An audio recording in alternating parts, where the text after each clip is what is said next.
It reminds me of our time in New York where there were amazing elders and youngers, and Michelle Alexander and Niall Fort were sharing about a project or an initiative that they're working on called the Spirit of Justice, of creating spaces for activists and organizers to also have outside of, but not in opposition to, but outside of religious context, to bring in the spirit of justice of their ancestors, of the heart and spirit work and nourishment that is needed to sustain us.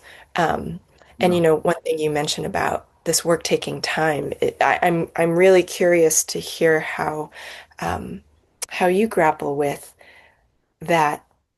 These times are so urgent, and we are being uh, bombarded with um, wars in Iran, in Lebanon, in Gaza, and Palestine, across the world. There's so much violence here, and I've often wondered about, like, what does healing mean in the context of it taking a lot of time when violence happens so quickly? Like, how do we contend with that? And I don't think that yeah, there's often such a binary that gets created around healing work and then work of activism and action, and actually they're one of the same, Yeah. or that feels like a thing that our movement culture today, I think, is really trying to expand and to include. Yeah. Um, and you bring in the more than human, and that's on a completely different time scale as well. Though, of course, with the climate crisis, it is so urgent as well. So just how do you make sense of all of this, Eddie? Uh, who was it that said, like there it's like things are so like so important and so yeah, things have to happen so swiftly, so it's really important to slow down. These times are urgent. We must slow down. Yeah, that's right. Bio Okumuafe Is that said that. bio? Of Hmm. course it's bio. Um, yeah, I've really been drawn to the like ecosystem model of movement work, and in some ways really comforted by it because I think for a while I was giving in to a sense of guilt that I wasn't doing more, in part because I saw the need for, say,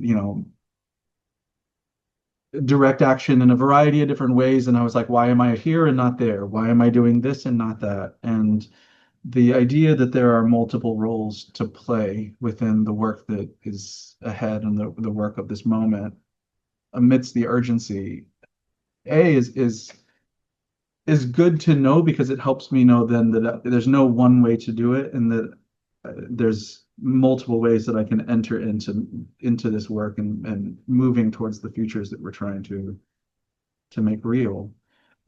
But I think there's the important part about that then becomes the discernment of what is mine to do. And that to me is sort of tied to that sort of storytelling, the reflection, the sort of spiritual work of thinking through like, who am I? What is my life about? What, in the words of like Howard Thurman, like what brings me to life? Because what the world needs is more people who have come alive. I wonder, yeah, I had a friend, and you talked about being bombarded. I had a friend the other day who was talking to me about walled gardens in Europe. And he lives in Scotland, I believe. And he said, it's incredible. You'll be in these really windy places and you walk through a door and all of a sudden you're in this beautiful garden and you can hear the other person speak. You can hear yourself think. The plant life is blooming in a way that it wouldn't be able to outside because the winds are too strong. And was really wondering, especially in the midst of all of the news and the chaos and, the social media apps were just like the infinite loop of just doom scrolling and what conscious in my own consciousness, what's the equivalent of the walled garden? When am I giving myself that time?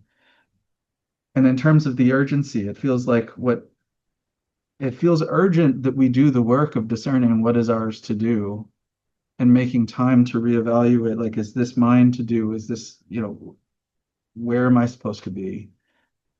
And there are going to be so many voices of people around you telling you, oh, I think you should do this, I think you should do that. And at the end of the day, like that sense of, I don't know, that spiritual connection with whatever it is that's greater than yourself and what you're accountable to in terms of like your conscience and how you live your life and what is yours to do in the world. It feels like to be there and to act from that place feels so, so important. Um, but I don't know that I have full answers for this because just like we need multiple people playing different roles, we need first responders, we need disruptors, we need healers, we need people that are out at protest. I mean, there's so many different ways that we need to be acting. Yeah, I don't know how it all fits together, and so I feel like my view will always be limited. Well, that's where the role of, I guess, mystery and not knowing play Yeah, just as much a role as what we do know and what we can see.